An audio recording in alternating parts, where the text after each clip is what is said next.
Attention, attention. Have you ever heard of Cowboys Talk? Cowboys Talk is the Dallas Cowboys discussion segment of the Bear of Texas podcast. Cowboys Talk brings to you a podcast fully dedicated to bring to you unique and truthful discussions regarding the Dallas Cowboys. In other words, the truth, the whole truth, and nothing but the truth. This is it, ladies and gentlemen. This show is not fake news. This show does not tolerate bullshit. This show just simply tells it like it is because that is the way to do it, especially when it comes to the Cowboys. No holds barred, ladies and gentlemen. No holds barred. Cowboys Talk is available to you on Spotify, Apple Podcasts, Google Podcasts, Amazon Music, and YouTube. And check out podpage.com/Cowboys Talk. That is podpage.com/Cowboys Talk. I've been smoking for so long, you know I'm here to stay. Got you in a stranglehold, baby, you best get out of the way.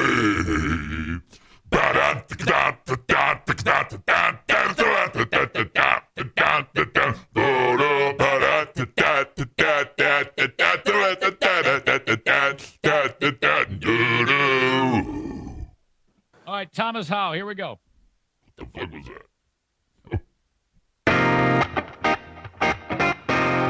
Yeah, oh boy.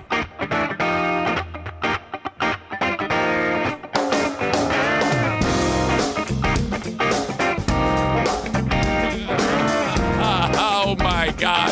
All sorts of great ideas. Devil voice, ladybug picnic. All sorts of options with devil voice. Devil voice karaoke. Oh, these are all wonderful things that will probably be chalked up to Eric Zane Show Podcast. Great ideas that never, ever happen. As you know, that's how I roll. That's how I roll. Welcome. Welcome to each and every one of you. Thank you so much for the time. It's very special.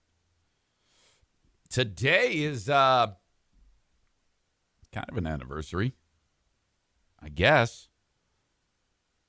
They're all the days are starting to run together now, and now I'm losing track of firsts, if you will, and milestones. Let's see. It was... No, I guess not. I guess tomorrow would be the milestone of 3 years, 4 months to the day of podcasting. It was January. No. I am wrong again. Today is the day. You know, it's pretty ridiculous if I'm counting the months. Like, oh my God, it's like someone who announces their birthday too much.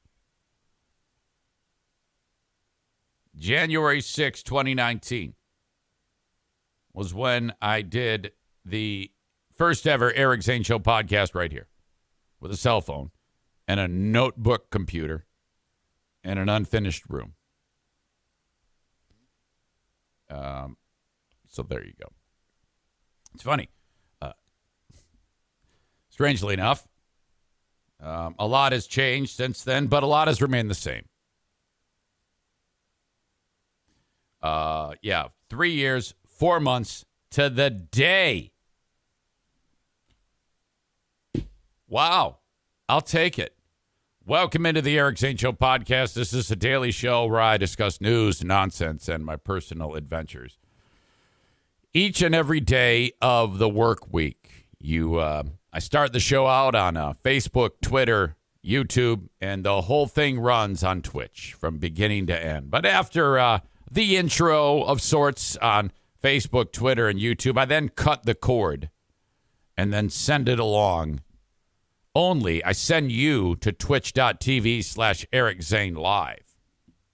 It's a better platform. You can get more done on Twitch. Facebook and Twitter and YouTube, fine. But they have their limitations that I've outgrown you, Facebook, Twitter, and YouTube. You are now only a vehicle to get more people to the Twitch stream. So thank you. Maureen is here. She has a son or daughter, don't know which one, who is 23 today.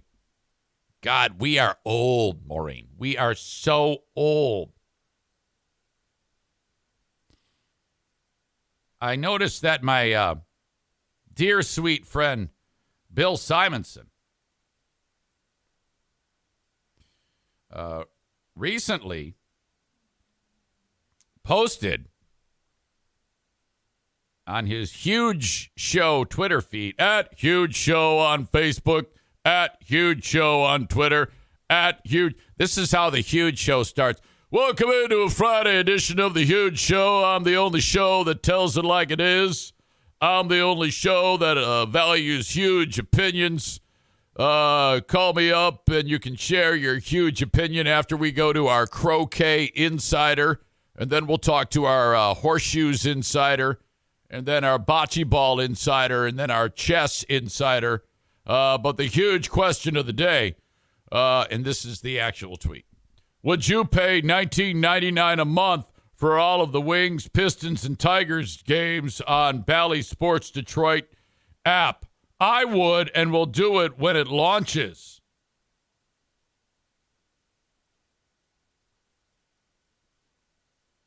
I wrote, well, first of all, the people that comment on that. First of all, Sarah Rook-Rug-Roosh commented on Bill's tweet. She wrote, No, I'm tired of paying for TV. That's what their advertisers are for. I'm paying a subscription. If I'm paying a subscription, I want 0 ads, just like at Eric Zane Show. Wait, I don't. Oh, you're talking about the Patreon. I see.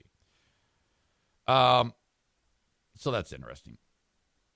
And she says, I don't know how to work a damn Roku. Yes, you do. You do know how to work a Roku. It involves this thing called reading. You know how, remember, for 3 years you didn't get involved in the Patreon? Because you were like, I don't get it. What? It's because you didn't try. Now look at you. Look at you sore. I'm getting various jokes about statewide web address. I just want to interview Bill and get full disclosure and ask the question, what do you mean by statewide web address?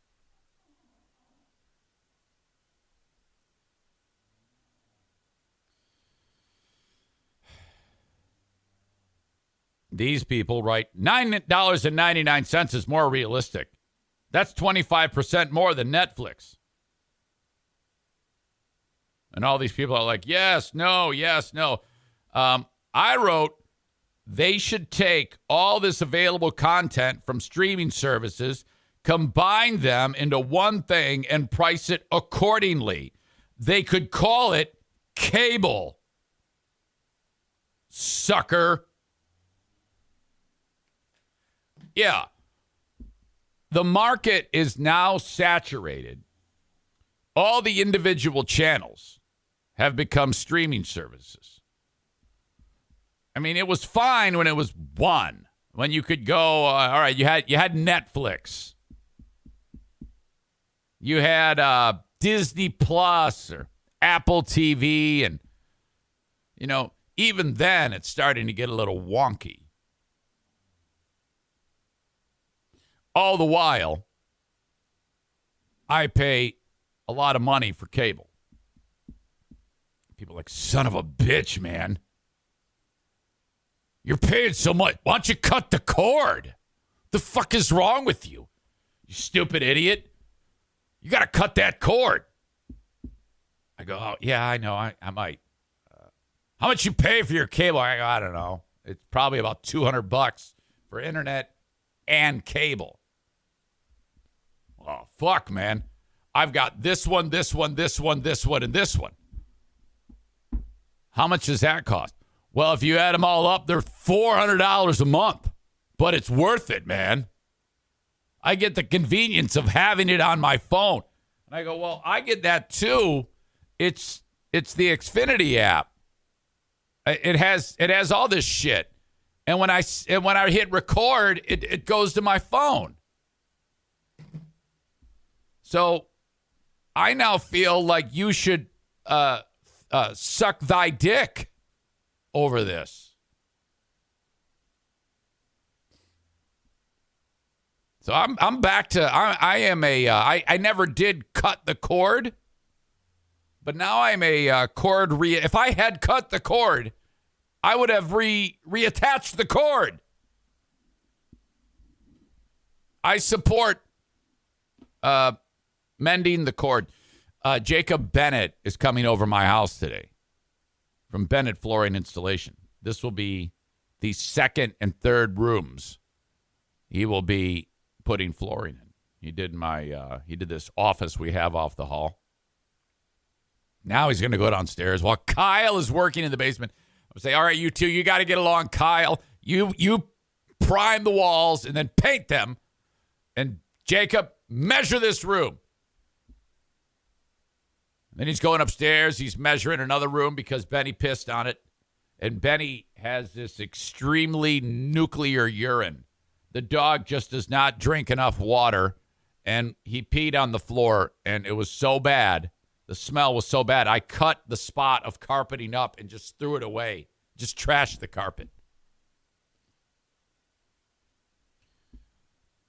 Soaked in bleach, our beloved Stevie writes, what would the NFK do if you cut the cable? Oh, my God. Yeah, we got to keep it simple here. It's got to be turn the on button, hit the on button on the remote, and then channel up, channel down, channel up, channel down, and that's it. I support going back to old school cable.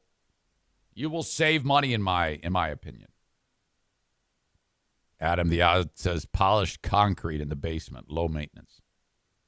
Oh, maybe. I don't know. Does Kyle listen to your show or call Diana and check with her after you leave? No, he does not.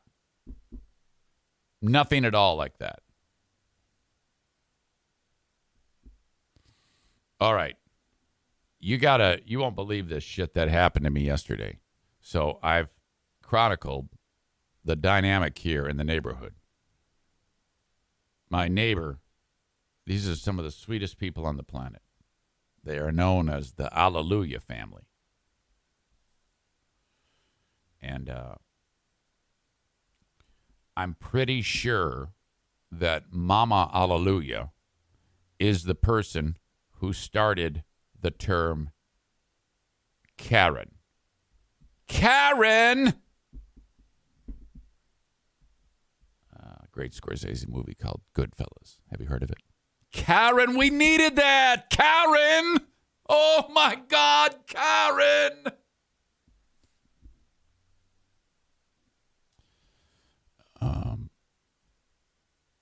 Pretty sure that the term Karen was created because of an interaction with my neighbor.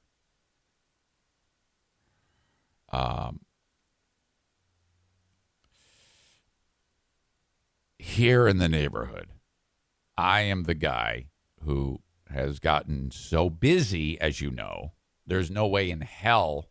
Well, I struggle with things like cutting the lawn. Okay?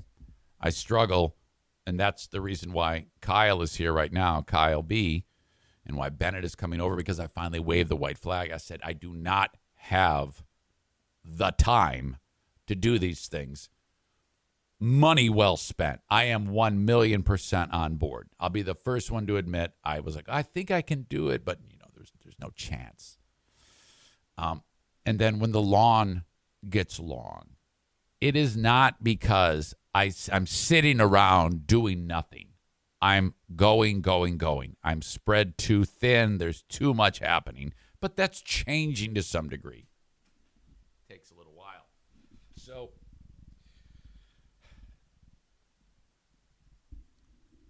the grass is finally growing. And I got out the lawnmower and I serviced it.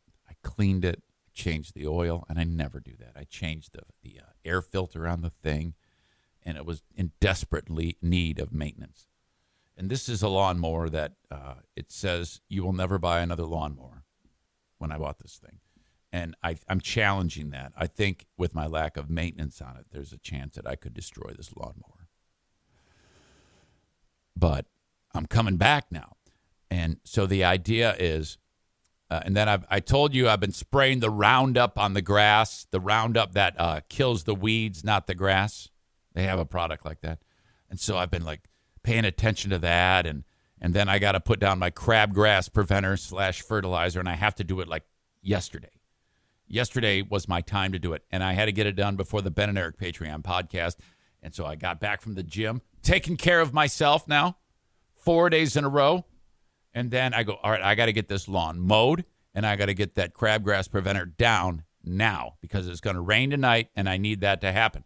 So I'm like, all right, and I'm going to get it done, and then I'm going to get after the Ben and Eric Patreon podcast, and it all went off without a hitch. Perfect. I was scrambling, but I got it done. So I am I'm mowing. It's in the 6 o'clock hour. Show starts at 7. At about 6:15, I bring the mower over to the dumpster where you put the lawn clippings, and Karen is out. And she's out with Brian, the Hallelujahs. And I shut the mower off. And she says, "Wow, are you feeling okay?" And I right away know exactly what she's doing. She's suggesting there's something wrong with me because I'm mowing the lawn before it gets unruly. And, I'm like, all right, shoot your shot. I can take that. And so she goes, "Wow, are you feeling okay?" And I'm like, and I just laugh. Ha, ha, ha. Yeah, wow. And then as she says it, her husband, Brian Hallelujah, goes, Karen. Because he knows, as Adam says, passive-aggressive, much Karen. And so I'm just standing there, and I don't say anything, I was like, okay. And just laughed and continued doing my work. Got my crabgrass preventer down. And fast forward to this morning, I go, hey, guess what? Because Diana, she's a little bit more wanting to strangle this lady than I am. As I see the comments roll in, Dennis calls her a bitch. Come on. Aram says, I am not on Team Karen. Kenny says, ha, she sounds lovely. Corey in Maine says, take a big human dump right on her lawn. All right. Shrugged it off. And I told Diana, and Diana's like ready to kill. She's like, oh, my God. She goes, you should have told, you should have done this. And so, we were playing the shoulda, woulda, coulda game at that point. I was like, don't worry about it. Don't worry about it. Kenny says that's okay if it's Diana, but not a neighbor. Well, I just let it slide. But I'm like, now I know what they think of me. They think that I'm a loser. Brady fan 1989, which I don't know who anybody is here. I know who Adam the Odd is. I know who PRBY Amanda. That's Pure Romance something. Amanda Lynn. I know who that. I know who Dennis Goebel is. I know who Antelope Rider is. I know Kenny in Nashville. I know Chronic Mayhem. I know Boomer Bob. I don't know who Brady fan 1989 is. says, 4 days in a row is great, but how's your diet? That's more important, LOL. It's horrible. It's horrible.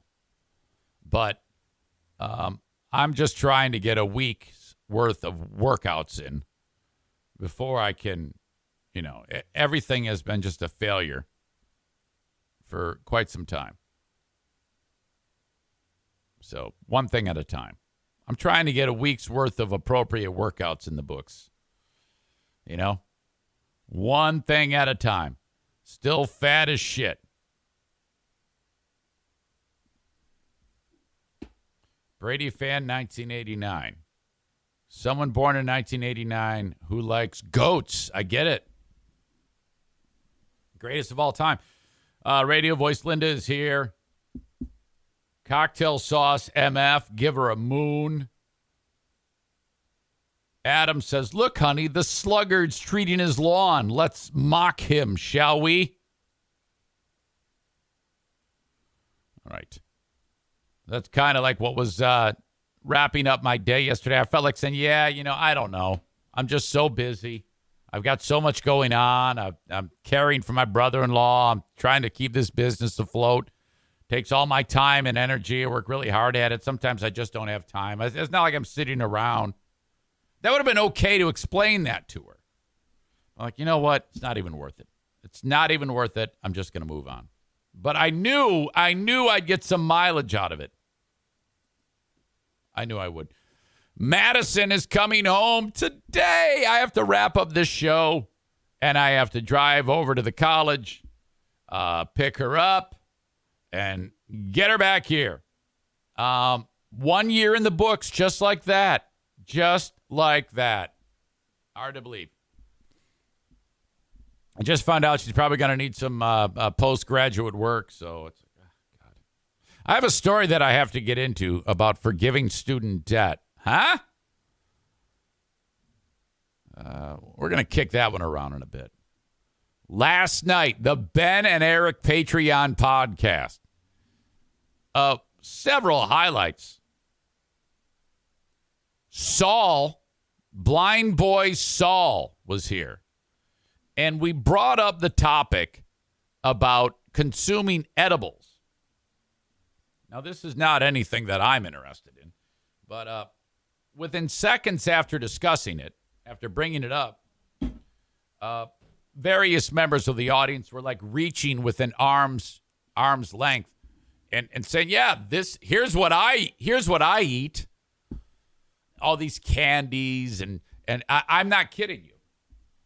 There was 15 people there, and one member like grabbed them and said, "Hey, these are cookies I got." And another member of the audience has a sealed bag of gummies, and they're talking milligram amounts, and I don't know what any of that means. Someone says, "Oh yeah, each of these are 25 milligrams."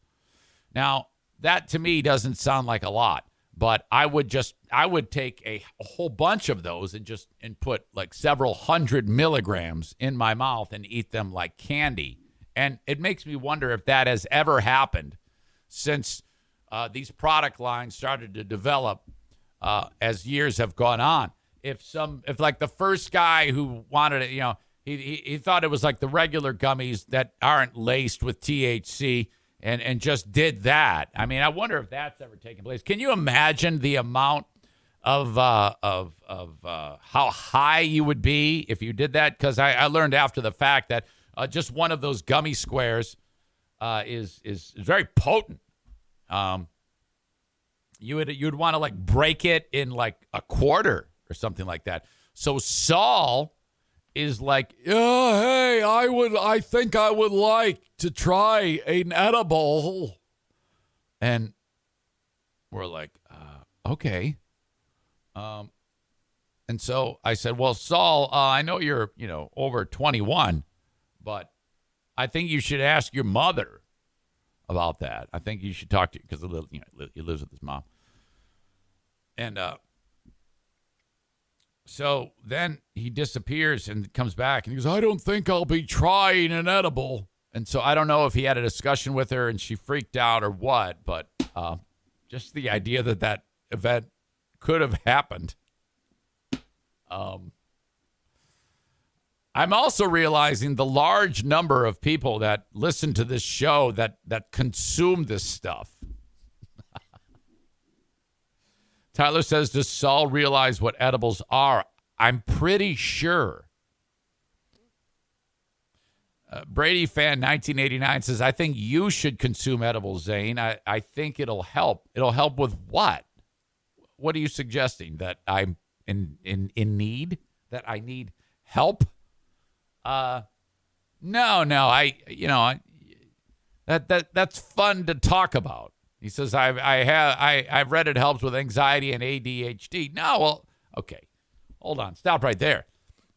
I don't need help with the ADHD. That is a superpower.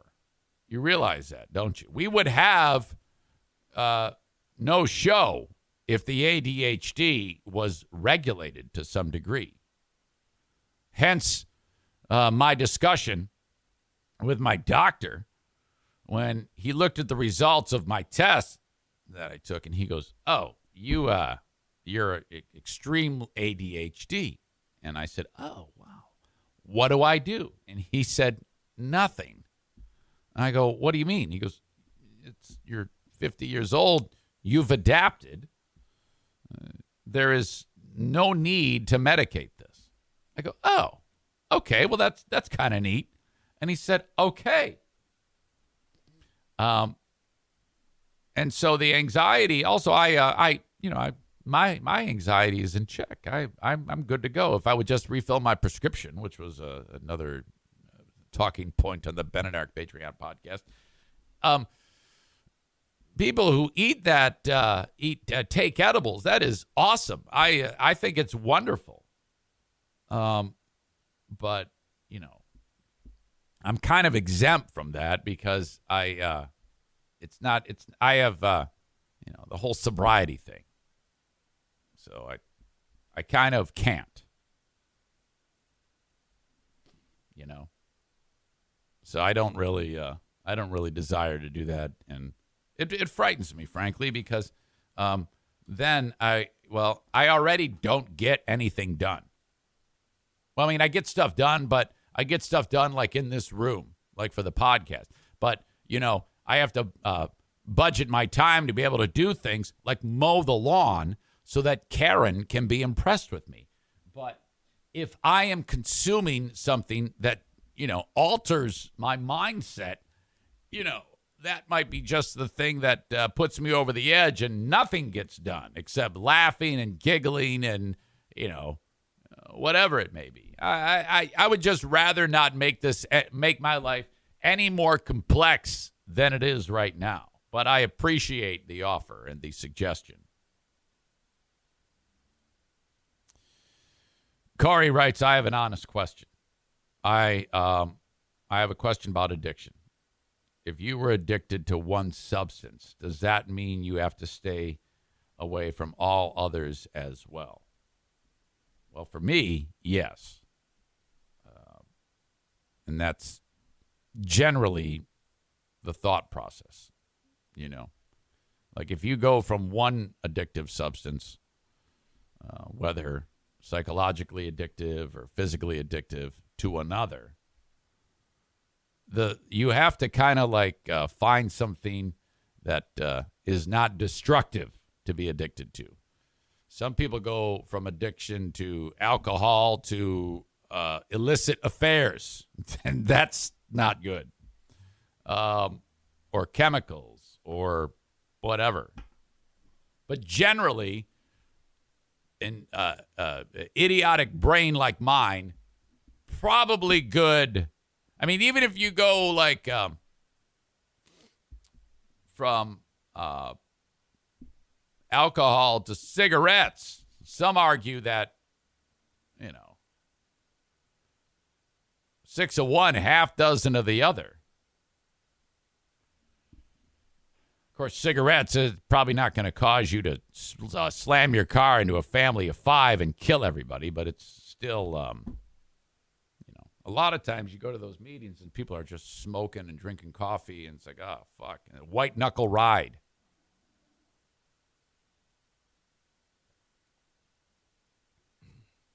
All right. And Kent makes a great point. Weed is not physically addictive. Correct. But I would love it so much, I wouldn't be able to stop. So it's like I would enjoy that feeling. And that's actually debatable. If you like something enough, you're going to desire to do it. You know what I mean? Does that make sense? Like if you like the feeling of being high and you desire that, some would argue that is, you're drawn to smoke. Or eat the edible or whatever, because you like how that feels. That's the argument. Kent, I'm going to be seeing you very soon to pick up some flooring. You realize that. I need to have a powwow with the Armenian, too. I always like to see my people. Tell me you haven't fired him, right? He's stronger than a forklift. I have to make it a point to not like yell or scream because I feel my voice is leaving my body right now. Like if I start, I think it might have had something to do with singing Stranglehold in Devil Voice. Okay. I need to cut the Facebook, Twitter, and YouTube audience loose. If you are enjoying the show at this moment as you get ready for work or whatever it may be, you got to go over to Twitch now. Okay? Twitch.tv/Eric Zane Live or Twitch.com/Eric Zane Live. Eric Zane Live is all one word. Or download the Twitch app when you get a second. And then after you download that and you establish your little name there so that when you say something, I can see who you are. Find me, Eric Zane Live, and then we can enjoy this show live together every single day of the work week. Otherwise, download the audio podcast at your convenience and enjoy it that way. Have a good one. Talk to you later. I think we're alone now. It doesn't seem to be anyone around. I think we're alone now. The beating of your heart, beating of our hearts is the only sound.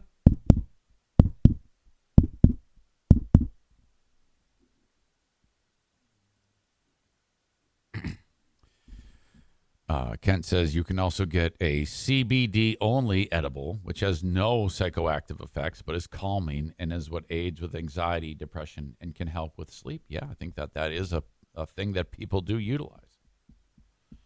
In my opinion, Adam says, at the end of the day, anything that forces your body to release serotonin/dopamine is bad. There you go. Cocktail Sauce MF. Who's that? Says, I've been smoking pot since 1972. Holy shit. You must be old as fuck. Is that Marsha? It is Marsha. Oh, my God. I didn't know that. She says, I've been smoking pot since 72. That sounds like the beginning of a Bob Seger song. My God, that's funny. Corey says she was born in 71. Sorry, Marsh. I didn't mean to say you're old as fuck. I thought that was a dude because I don't know. I just see Cocktail Sauce MF, and for some reason I just assumed that would be a dude. But you're pretty fucking old.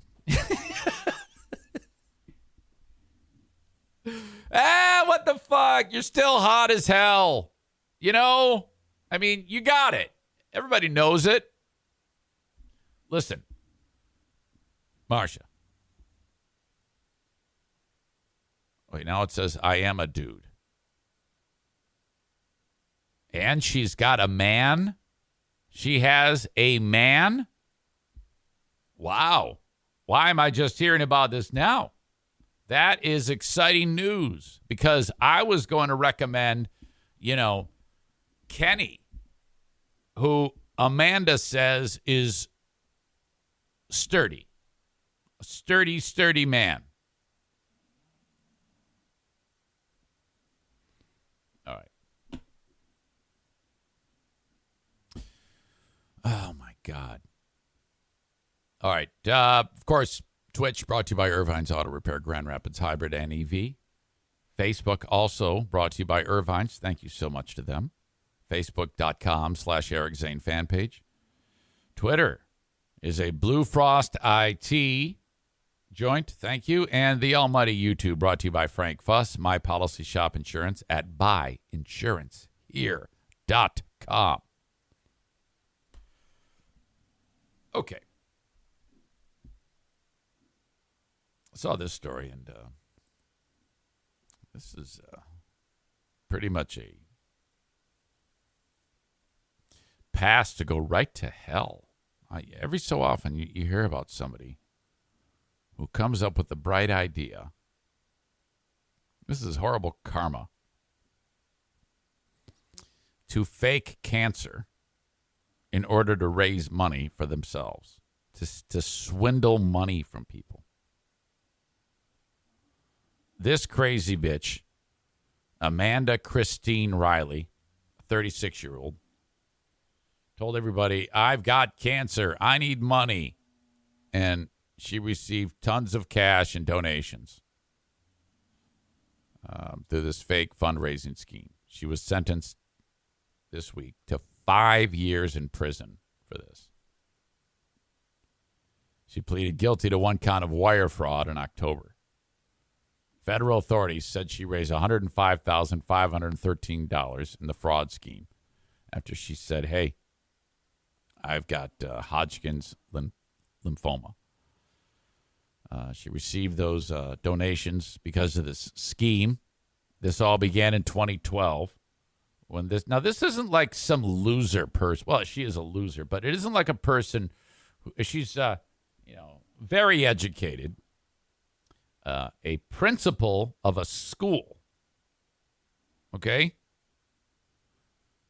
and was then living in San Jose, California. Now, if you're a principal of a school, you work your whole life, a lot of further education all that work you put in, and you've risen the ranks, probably started as a teacher and worked your way and spent all this time, and then you become a principal, and you just. What the fuck happens to people that makes them go, this though is the best move I've made?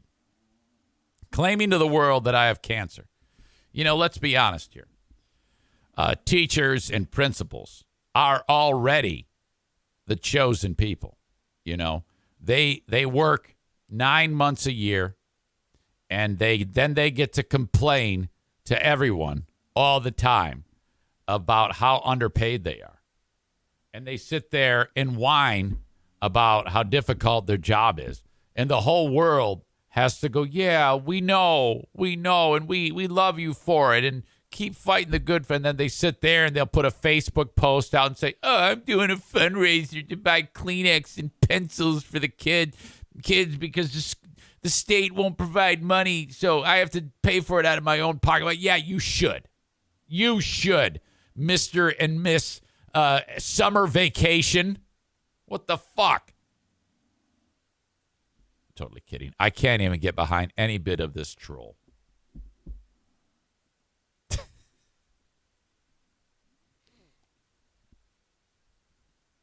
I'm totally kidding. Corey says, yeah, and they get kids that throw chairs at them all day and tell them to fuck off. You can write it out.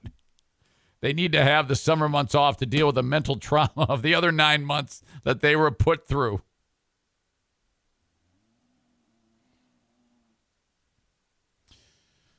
Nick writes, the punishment for faking cancer should be getting injected with cancer and denied treatment.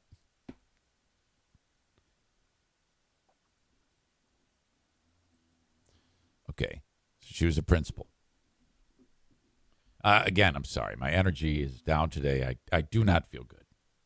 My throat is killing me.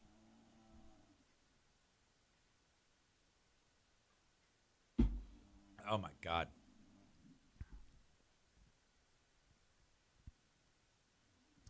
She used her presence on these sites to document her non-existent medical condition and to aggressively solicit donations supposedly to cover her medical expenses, the U.S. Attorney's Office said in a statement. In truth, Riley had no medical expenses. The donations she received were deposited directly into her personal bank accounts and used to pay her living expenses. On the sites, like she's blogging about it, about her journey. By the way, I think I've been doing a very good job of not using that term. And if you ever see me in an interview with someone and they say journey or pivot or deep dive or unpack, and these are things I've said before, but I've banned them. You might notice me making this face. Just hate it.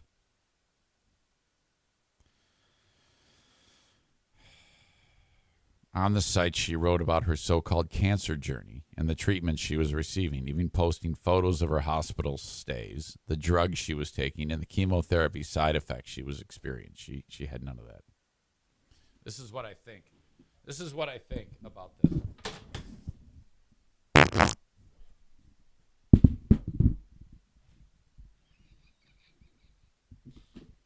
Oh, God. In memory of Mike Clark. Fucking terrible. I got to talk over here now. That mic stinks. It was actually up my ass. Ben had a good one of those yesterday, and then I followed it up. So now that's like my new thing.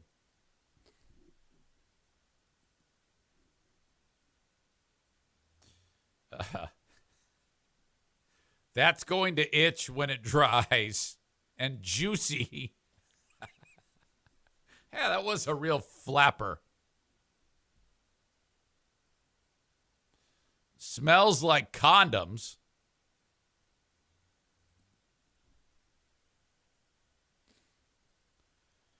No, hang on a second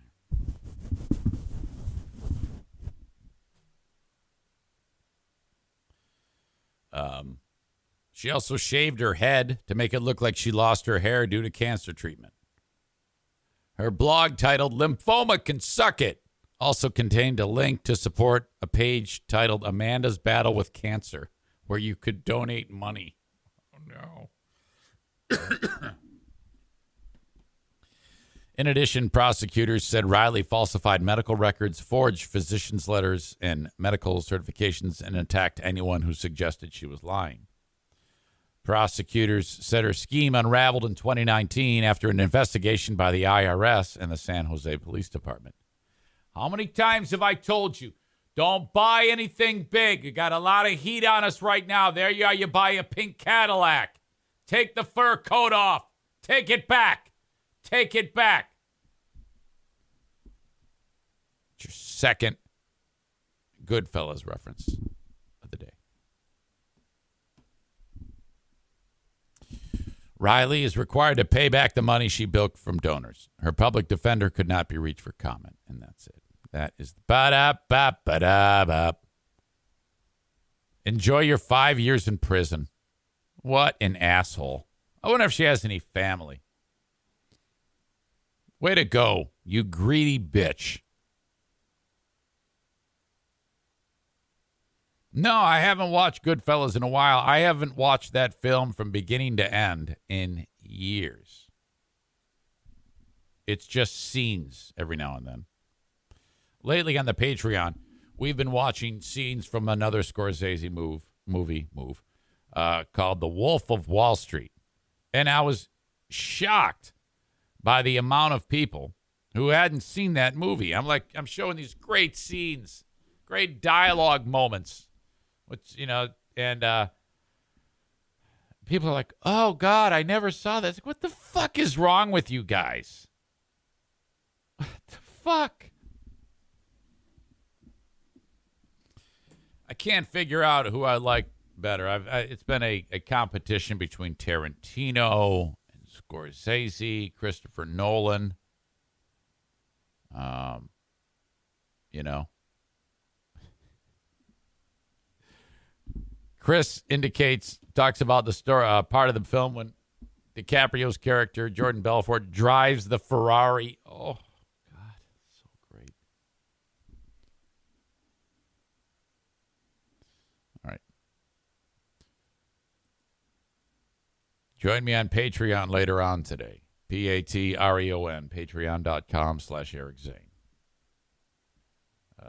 Lately, I've been going a little long this week. But typically, I like to keep it between 30 and 40 minutes. I've been going closer to an hour today. So basically, I get done with this podcast, 2 hours of this podcast, which is full of sponsors, as you know. And then I head over to Patreon and I do a second podcast with no sponsors. The sponsors are the audience, you all, because you give me $5 or $10 a month to be on it. You know, kind of like a streaming service. But it's OnlyFans minus the porno. It's another podcast. Today I'm going to voice track Big 101.3, which is something I did last week, and I'm going to do that again. I'm going to record me voice tracking. You'll be able to see my voice track screen. I don't even know if I'm supposed to do this, but I'm doing it anyway because it's interesting. It's really pulling back the curtain of how I do the radio show on iHeart's Big 101.3. And I'm on there tomorrow at 6 p.m. till midnight. The coveted Saturday and Sunday 6 p.m. to midnight slots. So I record all the voice tracks. You know, you hear the last 5 seconds of the song, then me doing my thing, then whatever. The beginning of the next song. You can see how I do that. I post that all to Patreon. Side note, outside of a few details of the things that I'm supposed to talk about, in air quotes, everything I'm saying is made up off the top of my head. Okay? And I really love doing it. And I want you to see it. It's part of my Patreon. You okay, O'Neill? Patreon.com/Eric Zane. Patreon. Patreon.com/Eric Zane. There's Mother's Day racing this weekend, and it's going to be awesome weather. I mean, by the end of the day today, the rain is going to be completely moved out, and it's going to be 1,000,000% dry. So it's a Mother's Day celebration at Berlin Raceway. All moms get in free. It's already the cheapest event you can go to in West Michigan because 15 and under gets in free. It's going to be a packed grandstand for door-to-door, bumper-to-bumper racing action at Berlin Raceway in beautiful Marne, Michigan. Bring a cooler, load it up with your snacks that you want to eat. That's saving you cash. 15 and under free, mom's free. Dad's ticket is $12. Anyone over 15 is $12. Get yourself the beer there. They got all the booze you could want. Okay? And hot hillbilly chicks. It's awesome. Maybe a fight in the pits. BerlinRaceway.com. Get tickets for these events. BerlinRaceway.com. The most affordable family fun event you can find in West Michigan. Okay? Blue Frost IT is the managed IT service provider for this show. If you need an upgrade to your equipment that you have at your workplace, please consider them. Reach out, bluefrostit.com, 200 8550 for Blue Frost IT. Van Dyke Mortgage. The Mario Flores Lakeshore team of Van Dyke Mortgage, 231-332-6505. Reach out to them if you need a mortgage. It's a little bit of a weirdo period of time. You obviously, if you have the if you have great credit, you're going to have no problem getting a mortgage no matter where you are in the U.S. except South Carolina, Alaska, Maine, and Hawaii when you call Mario. Great credit that's an easy thing, Anybody can do that. But what Mario, the difference with what he does is he welcomes everybody. Not all people who do mortgages want to deal with someone with a 600 credit score or lower, But Mario is like all about it. He wants to make sure that everybody gets a chance at the American dream. The Mario Flores Lakeshore team of Van Dyke Mortgage. 231-332-6505. And interest rates are going up. There's no way to get around that. But you can still get a loan. And it's probably a good time right now because the interest rates are going to go up soon if they haven't already. And they're going to keep going up. Okay. Hang on. Damn it. I got to buy a pair of wireless headphones. Don't buy them for me, please. I can buy them myself. I appreciate you. Save your money. Sign up for Patreon. That's all you got to do. You guys are too kind to me. You realize that. You give me too much. Everyone should get a chance at the American dream, unless you live in Maine, says Corey. Corey also says, I actually need life insurance. No joke. Well, I got a guy. Okay. You see that logo right there? My Policy Shop Insurance. I've talked to you. No, Nick, don't do that. Please save your money. Please save your money. Keep your stuff. I can get my own headphones. I'm fine. Come on, man. Let's see. Corey says he needs life insurance. Hold on. I got to read this. This is great. Scorn 1999 just subscribed. I appreciate that. He says, I'm only subscribing because I hate commercials more than Eric's political views. What? I'm allowed to have if you can have your political views, do I sit there and say that you can't, that I hate your political views? I don't know what your political views are, but I love them. Don't worry. My political views will probably change, just like Bob. Hey, this is Bob. You know how it is. I change my mind all the time. Yeah, Corey, you got to reach out to Frank Fuss. I mean, seriously, just send him a text right this minute. Okay. Everybody always tries to do Frank's work for him and says, yeah, he can't help me. I know that. How do you know? If he can't, he knows someone who can. You need life insurance. And I've been talking about this, or not life insurance. Are you talking about life insurance or medical insurance? He can help you with both. Or Medicare. Doesn't matter. 616-914-4070. Do you want me to introduce you to him myself? Send me an email, and I will break the ice for you. Okay? I do that all the time. Just like when I was talking with Kyle B., our handyman who's working in the basement. He was like, yeah, I had no idea that this is how it is. This is why you let all the heavy lifting in the world, in the United States, be completed by the only people who are qualified to do this. And that group is, they're known as Democrats. If you want anything in the world to be done appropriately, we all know this. Some of you don't want to admit it. But the only way to actually get something meaningful done in the world is to give a Democrat a chance. I did. I gave a Democrat a chance, and now look where we are. We have this wonderful health care system called Obamacare, and all the Republicans were like, we can't afford it. Oh, no, John McCain's got to save us. The Maverick, his final act of defiance was when he went, and then he should have held up the other finger, thumbs down, middle finger. Thank God for the Affordable Care Act. What a wonderful gift. Thank you to President Obama. See, Democrat. Incredible.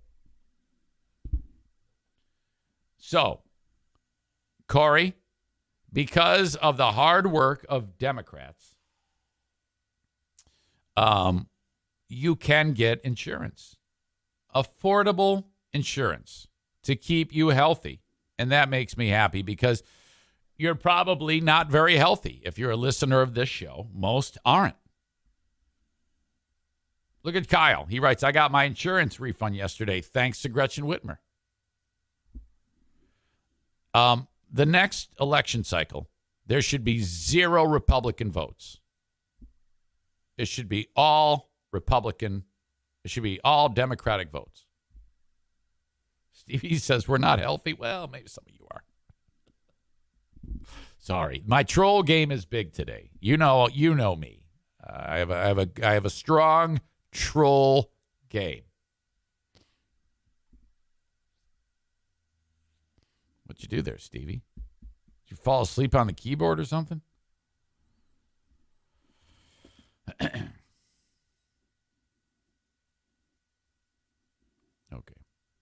Speaking of costs, listen up to this one.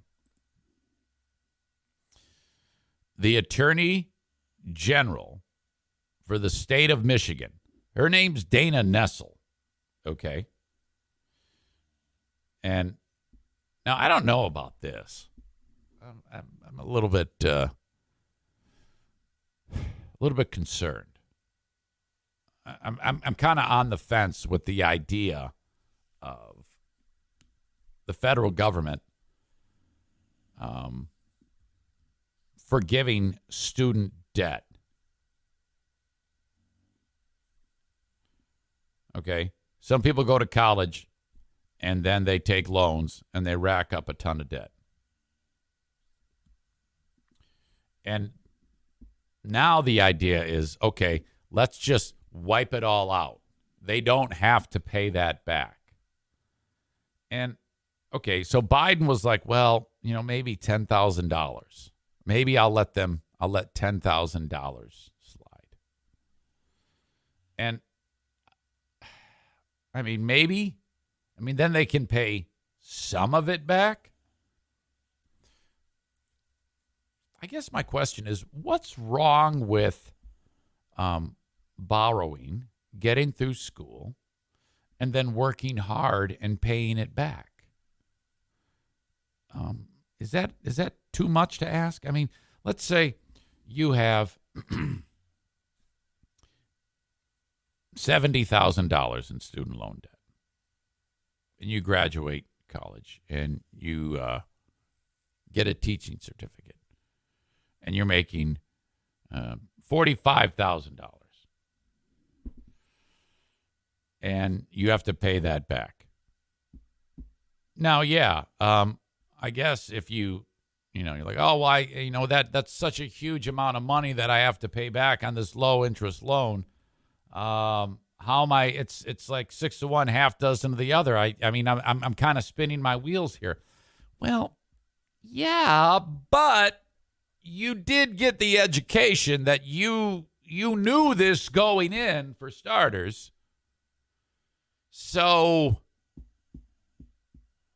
what about the idea of working, I don't know, more than just the teaching job? What about part-time work to cover the cost of the monthly nut of the loan, or paying it down?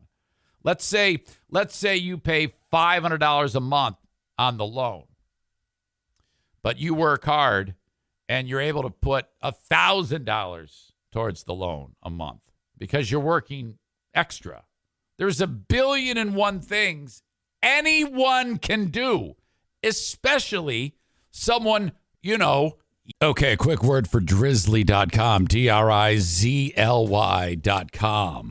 Okay, you're at a party. Everybody's having a great time. No one wants to leave to go make a beer run, a wine run, a liquor run, whatever it may be. You're all having too much fun flirting with each other around the fire, having a good time.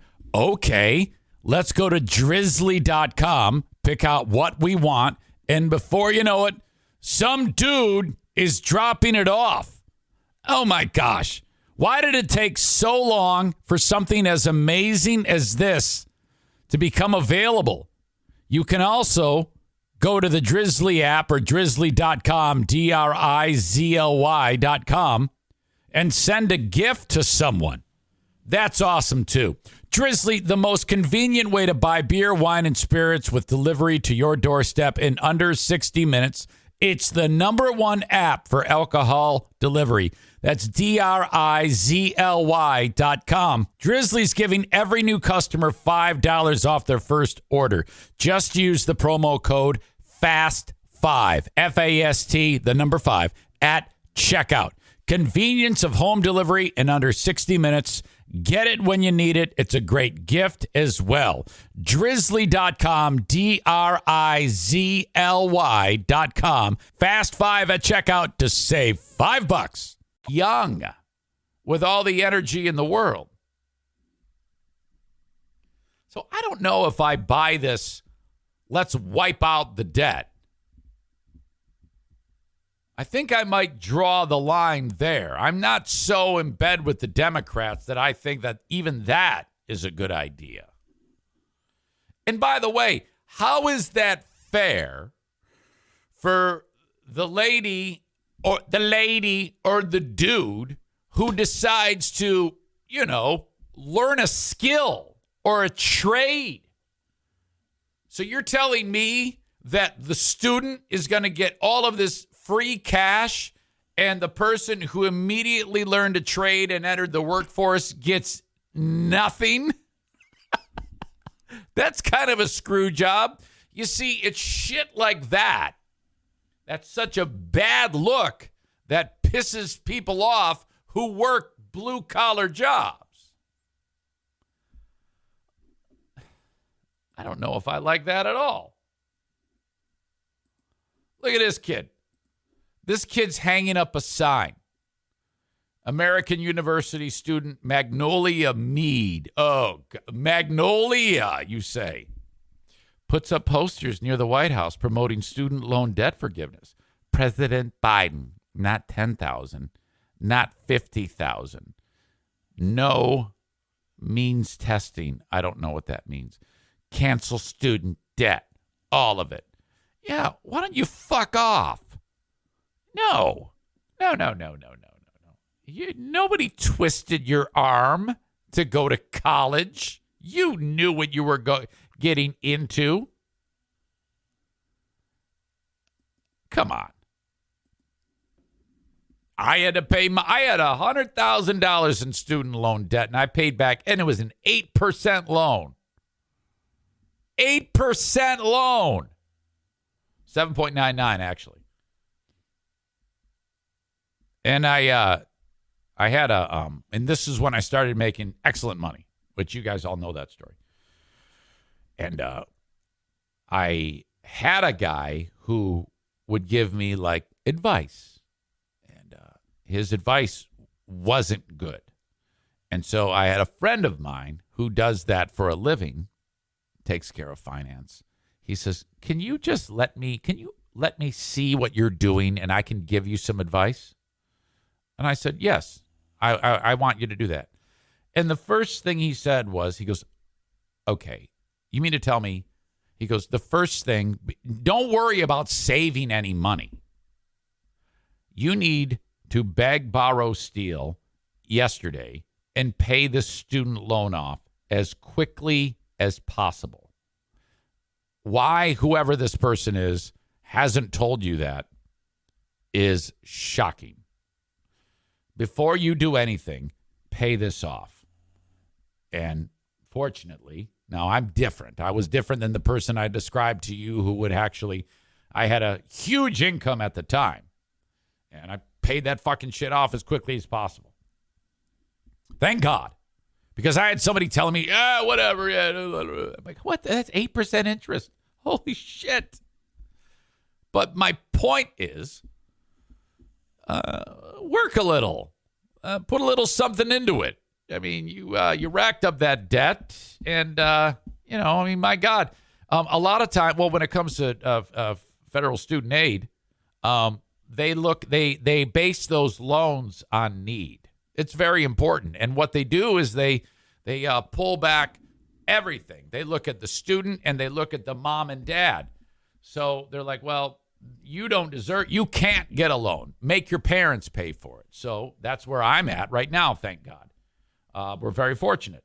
But not everybody has that, so they need that fucking money. But to just wipe it out, I mean, what's going to happen to the next group of people? I know that's kind of like that slippery slope argument, but I'm kind of like, I don't know if I want to enable these people. Sir Bob of Oliver says, I'm with what Mike Rose says. Forget college, learn a trade, make more, owe less, and for some that works. But some people want to be doctors. Some people want to be accountants. Some people want to be lawyers. Amanda says, I need it wiped. Are you talking about the loan?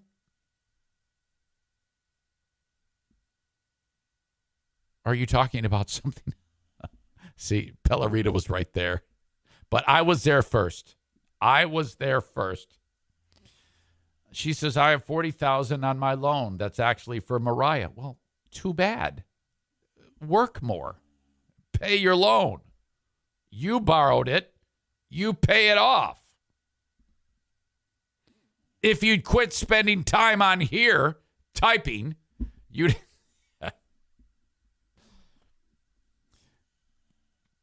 Sam the Jew says, I need my mortgage forgiven.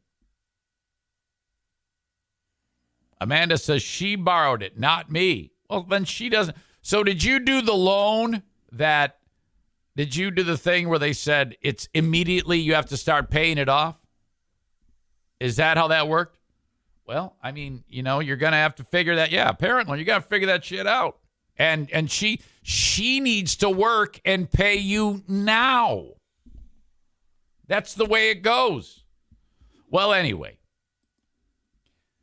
Dana Nessel is saying she's joined a team of other bigwigs and said, President Biden, you got to cancel all the student loan debt. Now, look, it might work out. But I don't know I just think that sets a bad precedent, and I don't think it's fair. Nessel joined a coalition of 8 attorneys general. Wouldn't you say attorney generals? Attorneys general, I guess, who sent a May 2nd letter urging Biden to erase $1.7 billion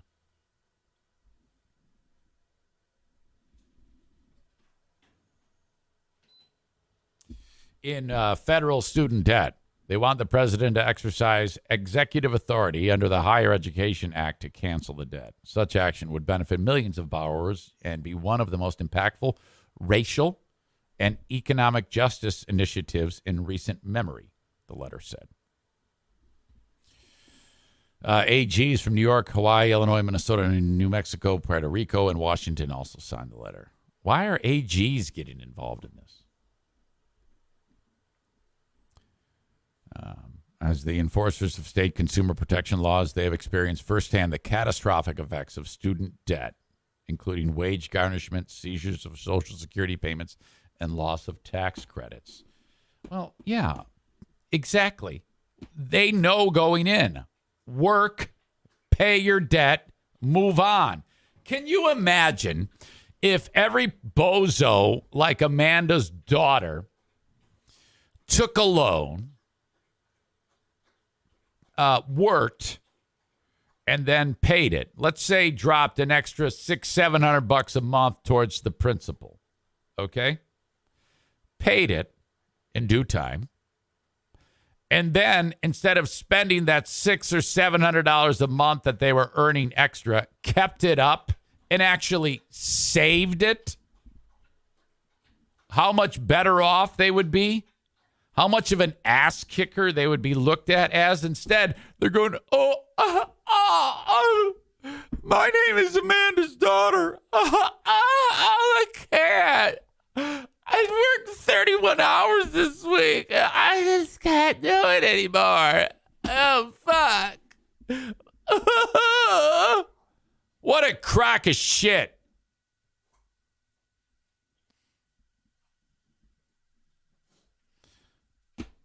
Jason with dumb comment of the moment.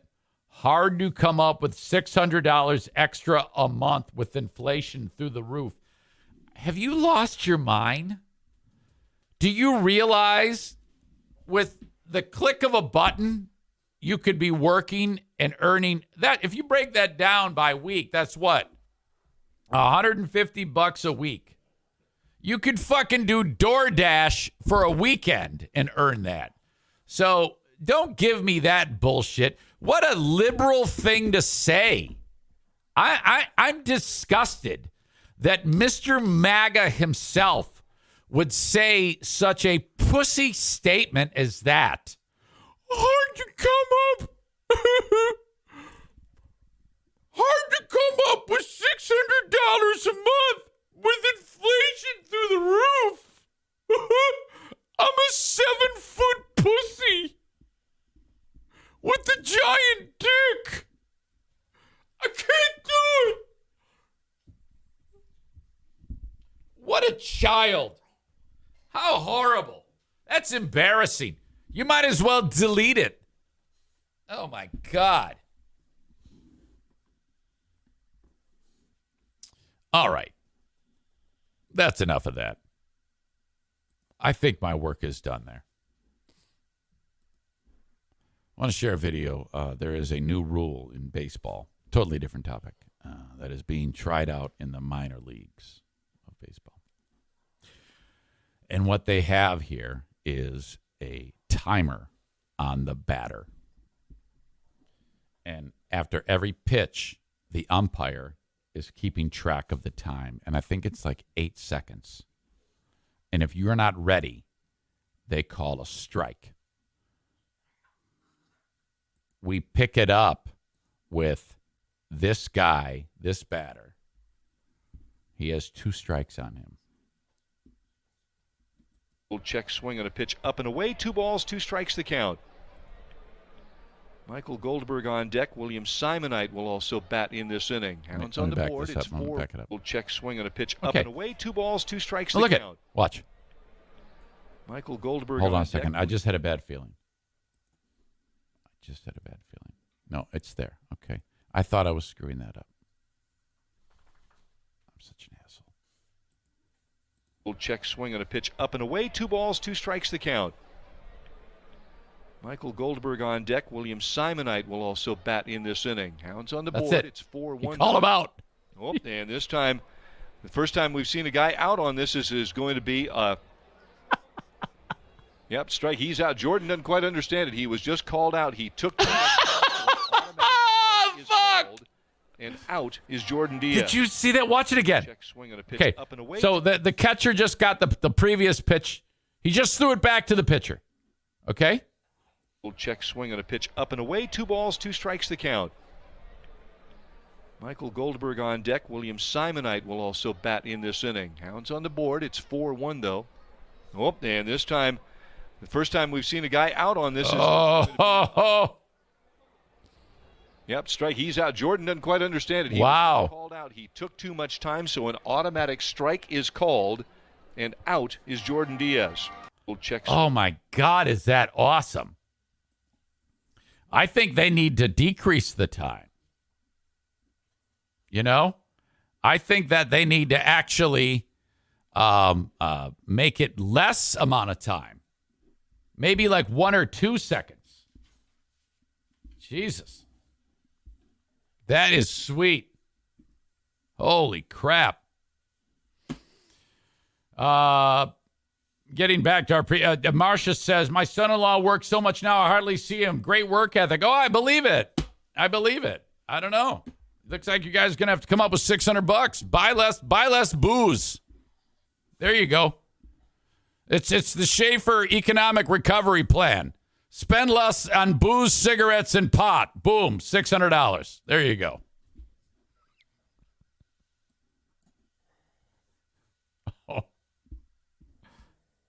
Oh, fuck. All right. So that, there you go. Brady fan, 1989. I still don't know who that is. Says, I'm all for speeding up the game, but come on, he was in the box. He wasn't pulling a Nomar Garciaparra. Nomar.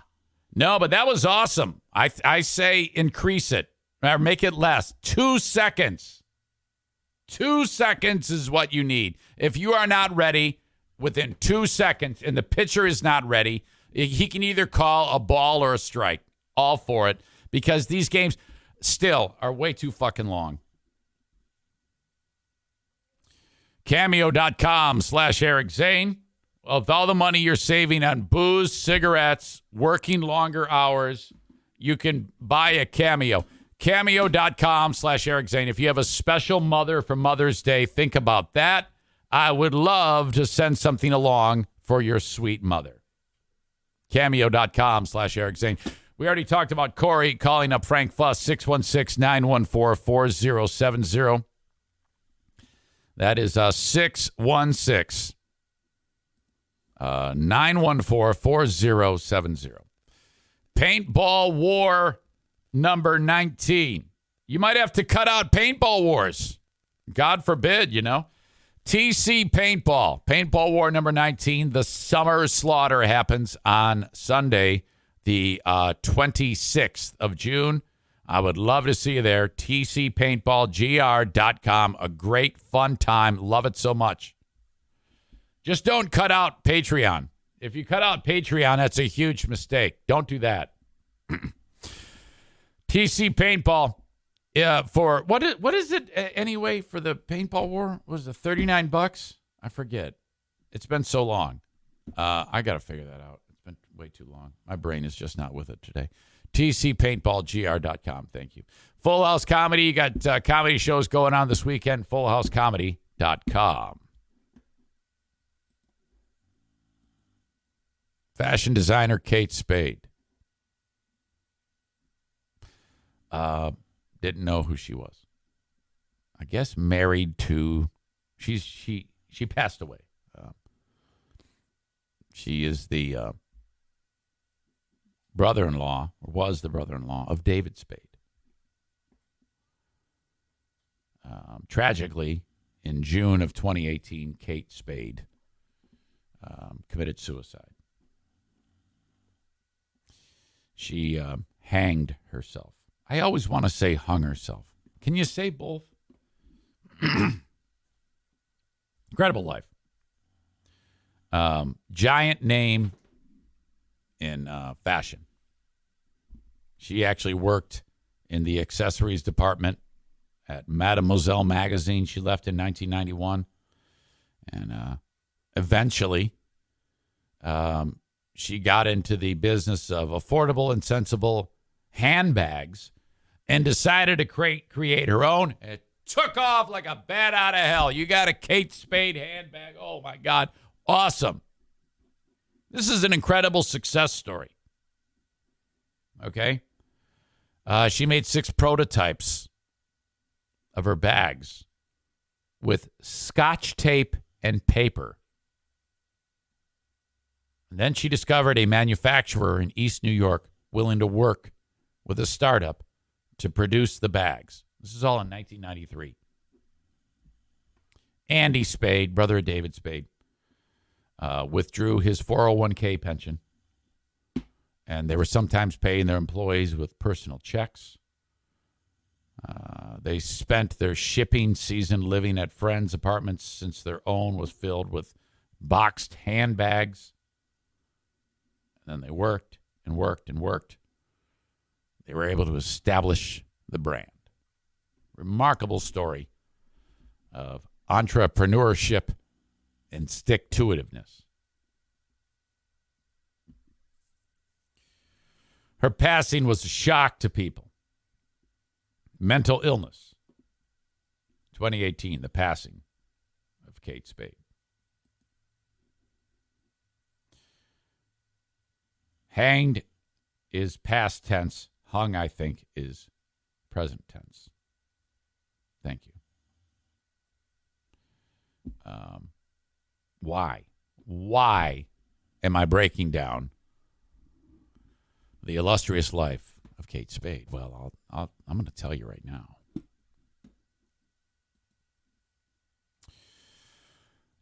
One of the stores that still distributes Kate Spade products,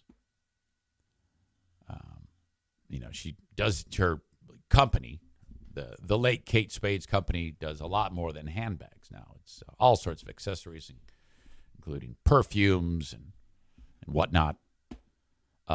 Ulta Beauty stores. You've seen these, no doubt. There they are. That's what an Ulta looks like. That's the logo of the store.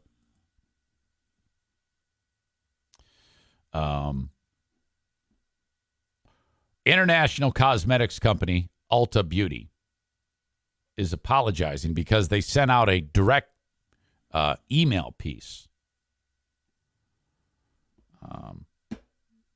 promoting that on May 1 they were going to be discounting a perfume product made by Kate Spade.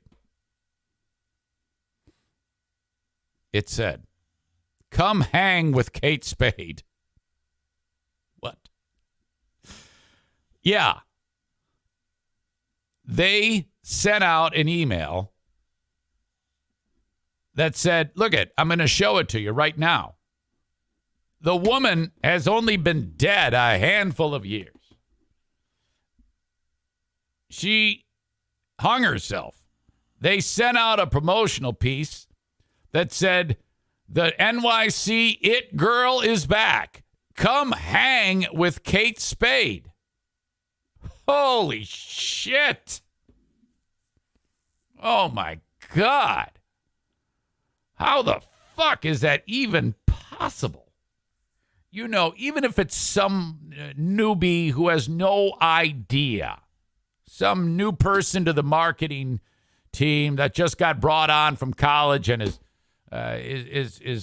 just so young and dumb, has no idea. Are you telling me no one approves the work or this had to have been done on purpose, right?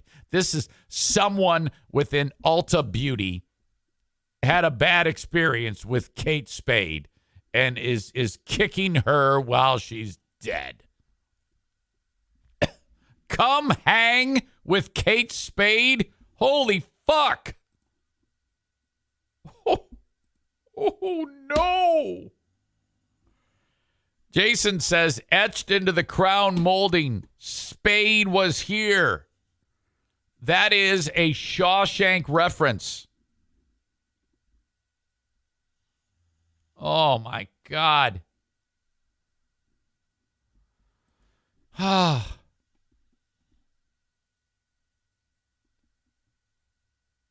At the time, her family said she was dealing with depression and anxiety, and Spade's death led to a wave of conversations about mental health. Many email subscribers who received the promotion tweeted about it, criticizing Ulta regardless of the reason it was sent. I tell you what, though, this is why I think this was done on purpose. And probably with the approval of Kate Spade's estate. If you ever want to move the meter, do something callous and mean. That is key. You got to be an asshole. And all you have to do is do it. And then everybody talks about it on every stupid podcast like mine in the world, or radio show, or whatever it may be. Now you know, because of this supposed mess up, you know that there's Kate Spade perfume for sale at Ulta. That's all that matters. And It's because of a simple tweet that cost no money to put out there. And then this gains legs, and for several days it's talked about, and people retweet it, and it's guerrilla marketing. That's what this is. This is smart. You need to find the most insensitive thing to say it, and then let the world take it, pick up the ball, and run with it. And then you apologize. Oh, my God, we can't believe this. Somebody did. Well, someone's getting fired, you know? Holy fook. We too low. That's how you raise the ratings of the TV station. Bang, ding, ow. All set up. You see, when they got that holy fook, we too low, Captain, we too low, bang, ding, ow, the person in the newsroom said, this is funny. Hey, let's go on and act like we don't know that this is a joke, and everyone will talk about us. Here we are, years later. We don't even care that anybody died. We don't give a fuck. Come hang with Kate Spade. Tell me I'm wrong. On Monday, Eileen Zeisimer, a spokesman for Ulta Beauty, apologized for the wording of the message. She sent out this statement. Why did I stutter there? Ulta Beauty recently sent an email featuring Kate Spade, New York fragrance, with an insensitive subject line. And for this, we sincerely apologize. Mental health is a very serious, important issue in this country. I'm surprised she was able to do this without dying from laughter, and not something we would ever take lightly. We apologize to the Spade family. It was their idea. Our Kate Spade New York brand partners, and to our guests, thank you for understanding as we strive to do better. That's another thing that I hate it. I hate when people say, do better. Do better. You got to do better. Fuck off. Subscribers received an apology email from Ulta. Some people tweeted about that email after finding it in their inboxes. Oh, my God. And this person wrote, Ulta Beauty sent a marketing email. Come hang with Kate Spade. They just sent an apology email saying they are sorry for being insensitive with their choice of words during Mental Health Awareness Month. Yes! Yes!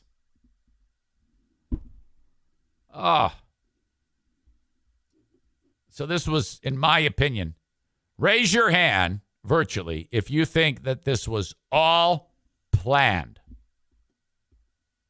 Ulta Beauty, along with Kate Spade, did this. In fact, I wouldn't be surprised if on Kate Spade's suicide note, she said, hey, everybody, I'm leaving. I'm going to kill myself. Make sure that, after I'm dead and gone, you reference, she probably laid out the ad campaign. She probably produced the artwork, said, use this during May of 2022 for Mental Health Awareness Month. Come hang with Kate Spade.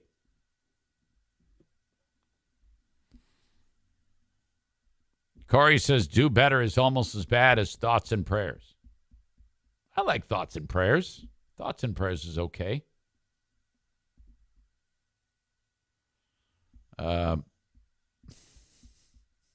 Teachable moment is another one.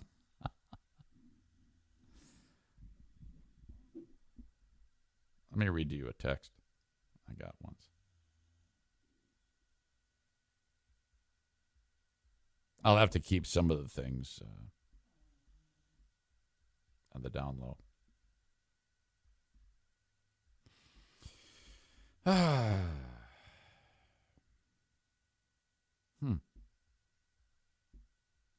Where the hell did I put it?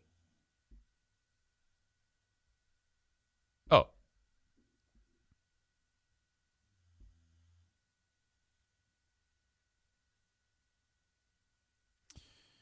You blanked and blanked a guy to blank. You then shot a video of it. You then put it on social media. I'm at a loss. I'm done. Be better.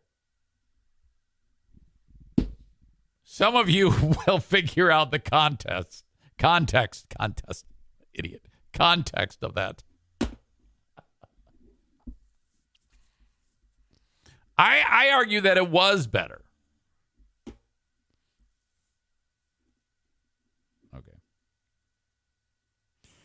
I have to tinkle in a moment. I'm just letting you know. It's going to happen. Amanda says, wait, what just happened? What am I missing? Just let it go. You don't need to know everything. You don't. If you can't pay attention to the show, we're not going to go backwards. Everybody's enjoying the show. Just start getting your daughter to pay the $40,000 she owes you. Okay? We're moving on. Go back and listen to it. If you missed something, you're just gonna have to go back and check it out later. You can't petition people who are trying to enjoy the show to get you caught up. She says, fuck you, Eric. I'm driving. Do you really need to resort to obscenities? Is that the type of pig mouth that a man is going to want to be married to? No. Perhaps you could just be like the rest of the normal audience members and just understand that you're not going to be able to get every single second of the show. You don't need other audience members to give you a in hindsight review because you're too busy doing whatever it is while you're driving. I'm guessing you're not keeping your eyes on the road, though, if you're typing, fuck you, Eric, I'm driving. Why don't you concentrate on the road? Is that too much to ask of you? A 2 and 10. Eyes forward.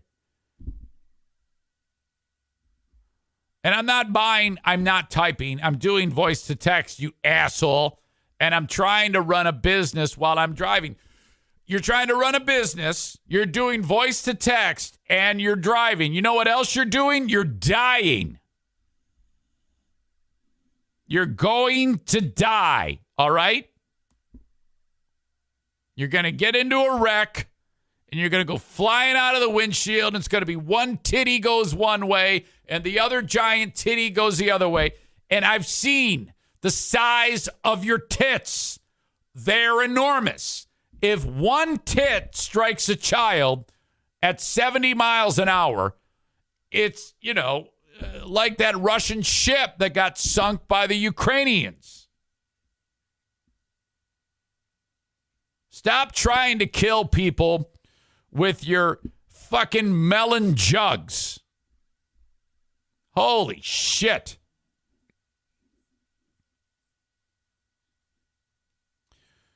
It's like I'm dealing with children, honestly.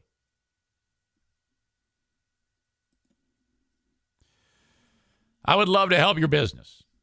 Like if you sell dildos and creams and jellies and giant bras, whatever, reach out to me, Eric at ericzaneshow.com. You can be a sponsor of the free podcast. You cannot be a sponsor of the Patreon.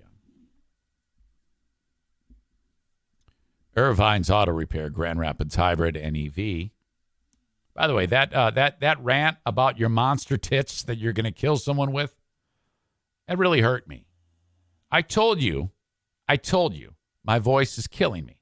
And here you are pissing me off, which require an intensified response. That hurt me. I sacrifice so much for you. Irvine's Auto Repair, Grand Rapids Hybrid NEV. Take your car there to get it fixed. After you blow the transmission or crash into a wall because you're doing 5 things while driving, take your car to Irvine's Auto Repair, Grand Rapids Hybrid NEV. The Irvine's isn't going to do any collision work. They're going to keep your car running. Okay, don't take my word for it. Take the word of all the people that have given them amazing Google reviews right at the top of their website, irvines.com. And you spell that E-R, Vines. Irvines.com.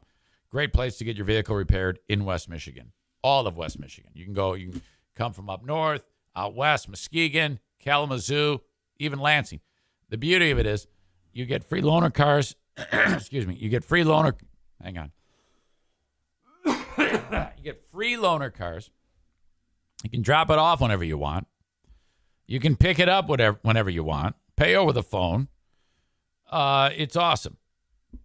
And that's good because COVID's coming back. I don't know if you heard that, especially here in Michigan.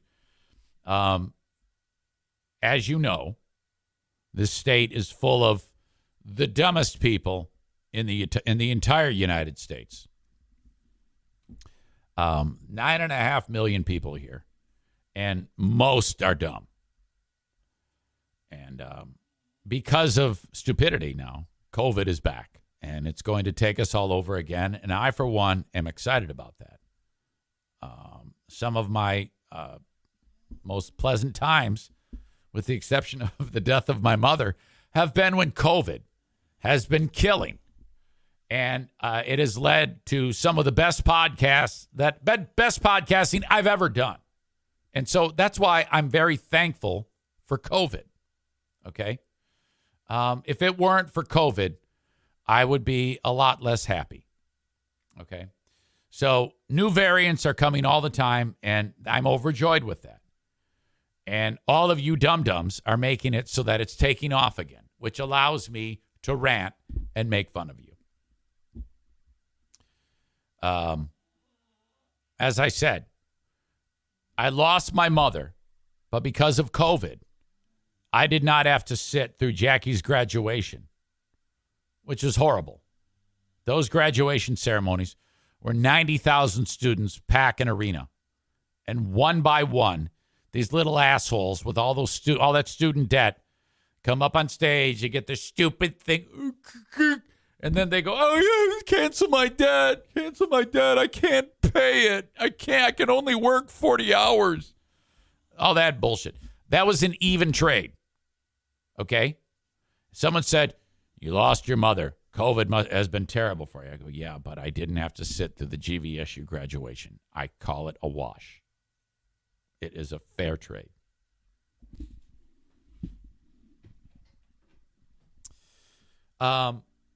I don't even know how I got on that tangent about COVID, but it is coming back. It's here now. Okay? So, I have 4 COVID shots in me. Boomer Bob says he feels the same about 9/11. Another great, amazing thing that happened. Do you realize that if we didn't have 9/11, we would not have that awesome museum? It's really amazing.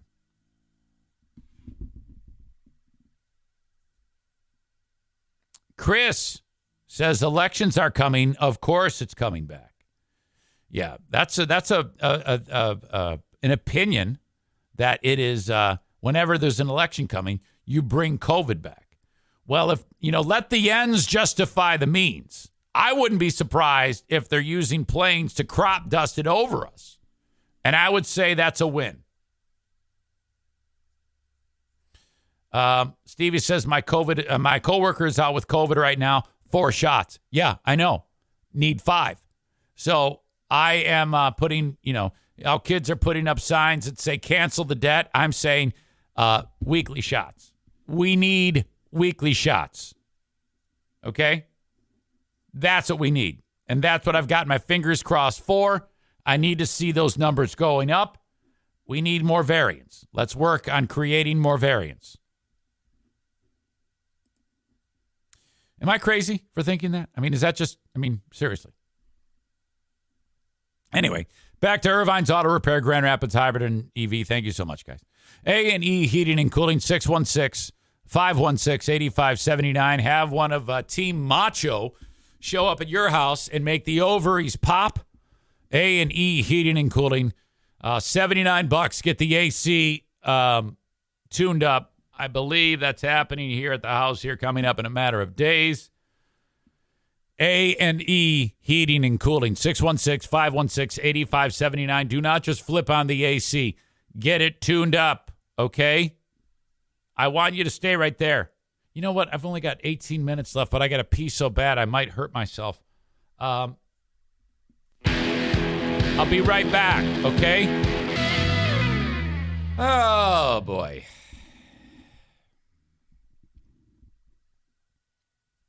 Amanda, you're driving. Even if you're doing voice to text, your attention is off of the road. How about just drive? Again, your tits being severed off of your body and flying through the air might make West Michigan look like Mariupol, Ukraine. The mushroom cloud from your tit impact would be devastating. Do you remember the story of Mount St. Helens in Washington? Well, when that thing blew up, the ash cloud traveled over the entire United States. People in New Hampshire were getting ash falling down onto their cars. The tit impact twice would be that times 1,000. Sir Bob of Oliver calls them missile tits. I agree.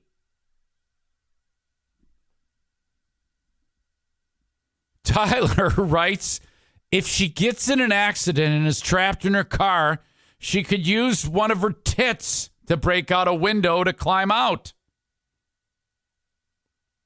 Nick adds, all I can picture is dildos flying everywhere as her car slides 1.5 miles on its roof. The slide being lubricated by anal lube. I don't know if Main Chris 87 is I think it's a little creepy. Show us your boobs? No, come on now. Amanda adds, missile tits. I think I found my new name for the Zoom tomorrow night. Who's responsible for missile tits? Who said that? Was that Tyler? Sir Bob of Oliver called you missile tits. Sarah says she does have nice boobs. I agree. They are excellent. Now, I'm not really a boob guy, but I look at those tits the same way I would, like, if I was in a room with Andre the Giant. You're like, wow, look at you. Or someone who's really, really tall. I would be like, wow, look at those tits. They're huge tits. They're just boulders.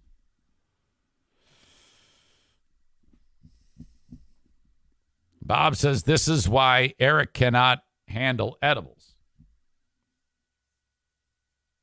Main Chris says, oh, sure, you describe them in great detail, and we can't confirm for ourselves. You see, that's the difference.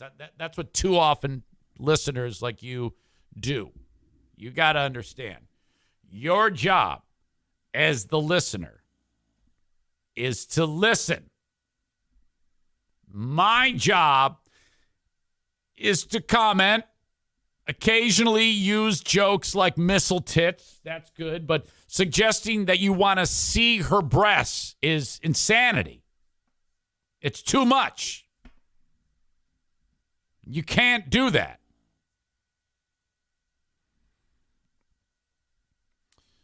All right. Enough about these boobs. They're large. They're dangerous. She still continues to communicate while driving. The point of all this is she's making terrible decisions.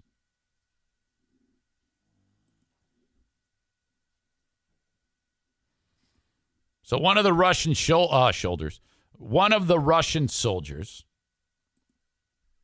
who's responsible for genocide, the community of Bucha in Ukraine. So, this is what a Bucha looks like now. This was like any neighborhood. Those are burned out Russian tanks after the battle. It's a complete disaster. By the way, did you see the story that the U.S., I wish they hadn't done this, but it is, people are saying, it is being said that the U.S. gave the intelligence to the Ukrainians to sink that ship. And now, whoever is, you don't want that out.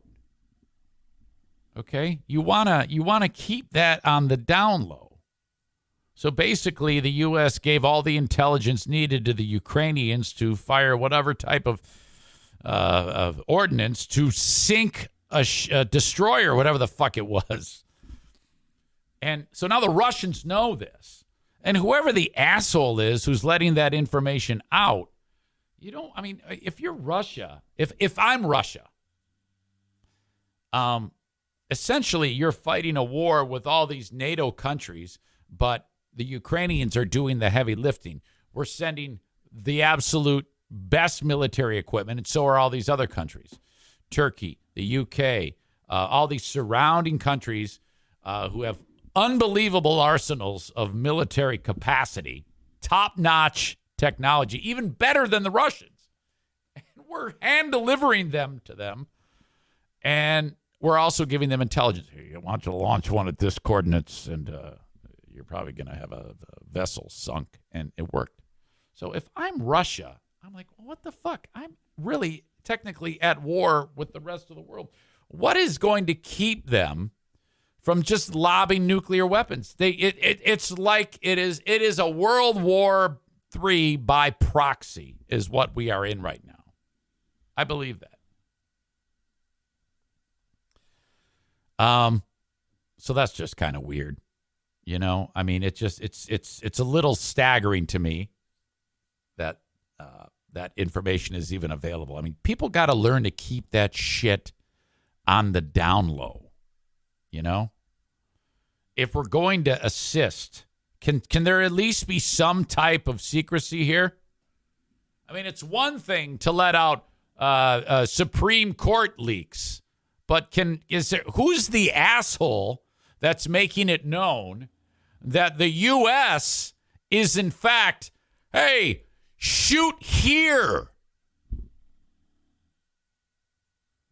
Sam the Jew says, I agree, Zane. The Ukrainians are fighting our war with the Russians. We're sending an incredible amount of money and actual physical armadas of missile launchers and tanks and portable launchers and shit like that. It's absolutely incredible.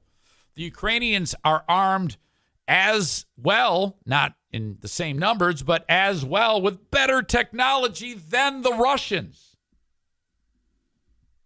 Do you remember the war in which Russia invaded Afghanistan? We did the same thing to the Afghanis. The rest of the world armed the Afghanis. So this is not new. It was an organization fighting back against the Red Army called Taliban.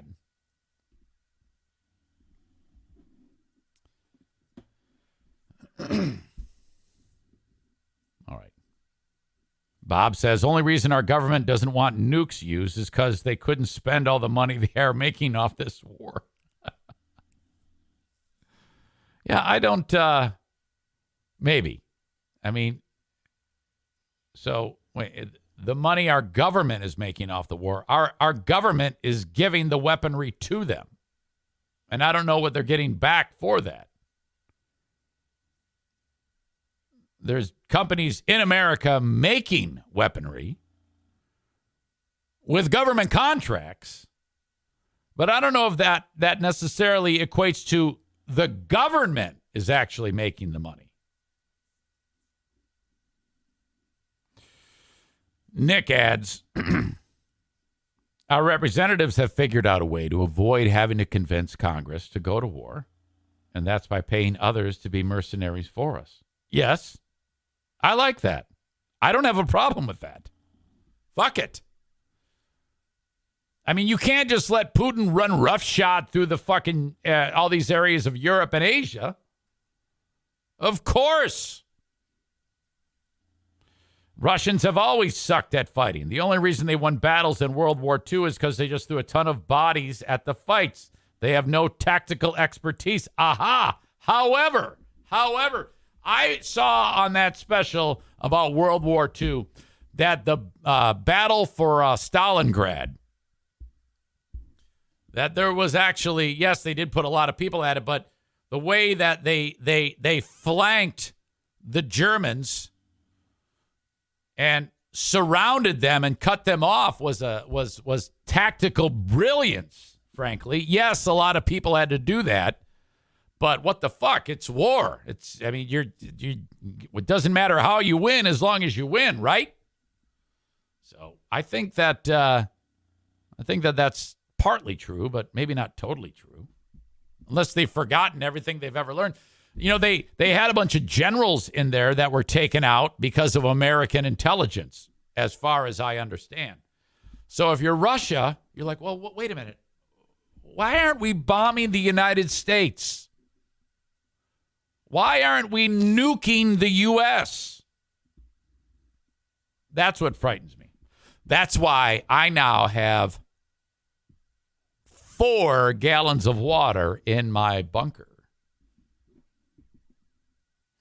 The Germans in Stalingrad also somehow forgot about winter and how cold it was in Russia. Yeah, those Russians, man. Oh, they're hardy as fuck.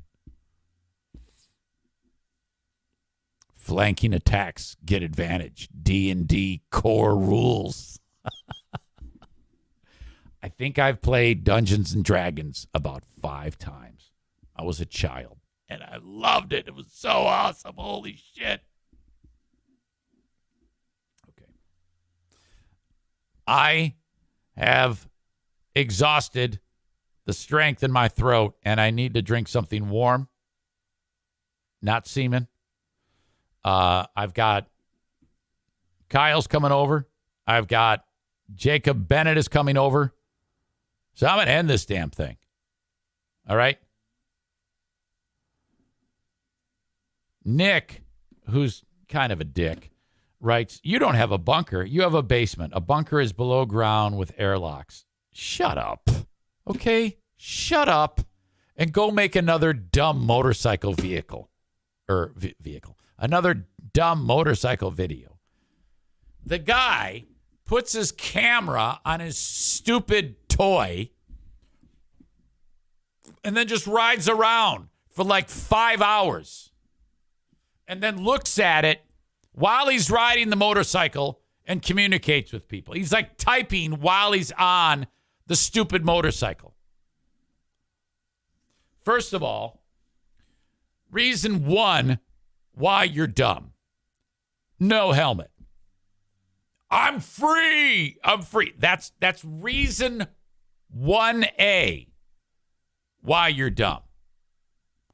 Reason 2, you bought a Harley or whatever that is. They're too loud. Everybody in the neighborhood hates your guts, and there should be mufflers on those things. Okay? They're awful. They're horrible. They're overrated. They're for men, and you have a small penis. Because whoever has one of those has a teeny weeny dick. All right? If you want a true motorcycle, you get something called a Honda Goldwing. That is the best motorcycle on the planet. It's quiet. It's comfortable. You don't have to dress like a cock. Like, did you see Nick's latest video? He went to like the motorcycle costume store and bought like a vest or something like that. He bought this dumb vest and he went and bought a patch that says 1% and he sewed it on there, and on the back it says Hell's Angel. Okay? So he has this costume. He doesn't wear a helmet because he's dumb. And he rides around in this horrible sounding contraption that I think should be banned. Okay? If he were wearing a helmet, not wearing a costume, like if he was wearing a pair of sensible tennis shoes with some Carhartts with a full mask helmet and riding a Honda Ruckus, he would be much better off. Or maybe one of those 3-wheel ones. Okay? Harleys are for gays. Anyone who owns a Harley is also proficient at sucking tons of dick. We all know this. So that's what I think about your horrifically boring, disgusting, dumbass motorcycle vehicles. I hope You're riding on your stupid loud motorcycle and a pelican flies by and it hits you right in the face like Fabio. And you would be horribly injured, okay, because of that. And I would laugh hysterically as the doctors have to extract a pelican from your head. You would deserve every second of that. Chris K says he rides an Indian. That is racist. I don't care about the women you like.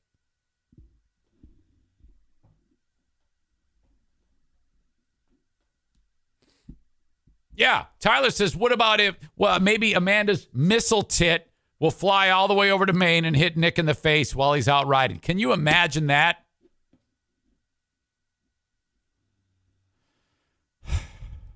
All right.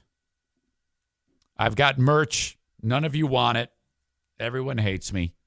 EricZaneShow.com for all your merch.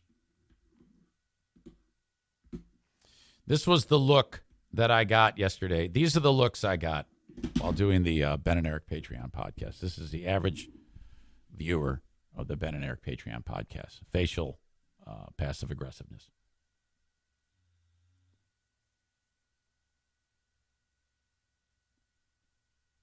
That's what I saw the whole show. Everybody hates me. It's over. I'm telling you, the show is done. We are approaching the end.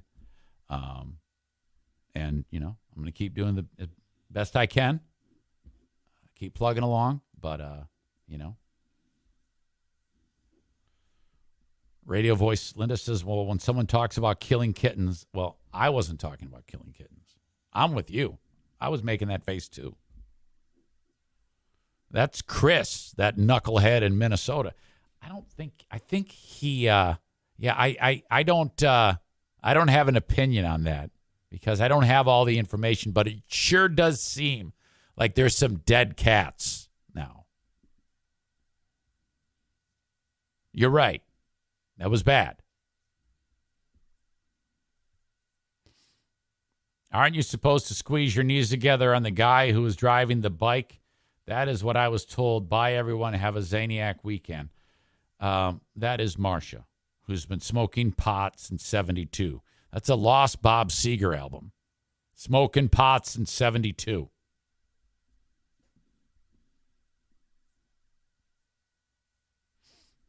All right.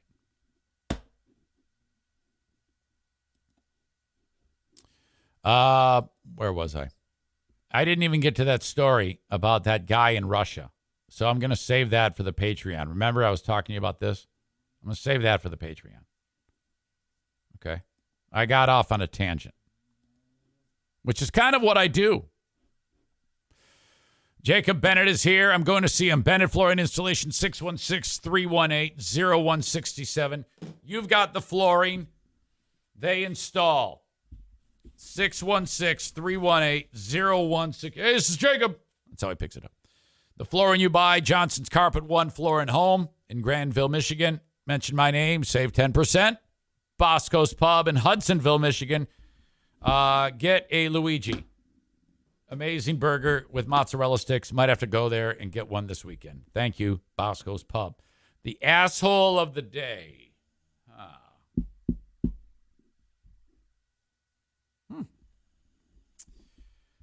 Yeah, I think I have to go back 2 hours.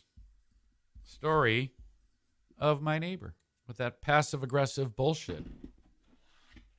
Karen! We needed that! Oh, my God! Henry! It's your asshole of the day. Okay. I supremely appreciate you. You guys are awesome. Thank you for putting up with all my nonsense. And I hope it was entertaining. At the end of the day, that's all I'm trying to do with you, is be entertaining, to give you 2 hours, give you my all, and you will hopefully laugh and enjoy it. Let me just say this. If any one of you morons took any bit of this personally, you need to be fucking throat punched. Okay? You need to be throat punched. Kyle writes, thanks, Zane. Go fuck yourself, and we love you. Now, that's what I'm talking about. That's right. That is my favorite dick sucker right there. I have several dick-sucking friends, and Kyle is one of them. I hope you get some dick this weekend, young man. Thank you. I love you, and goodbye.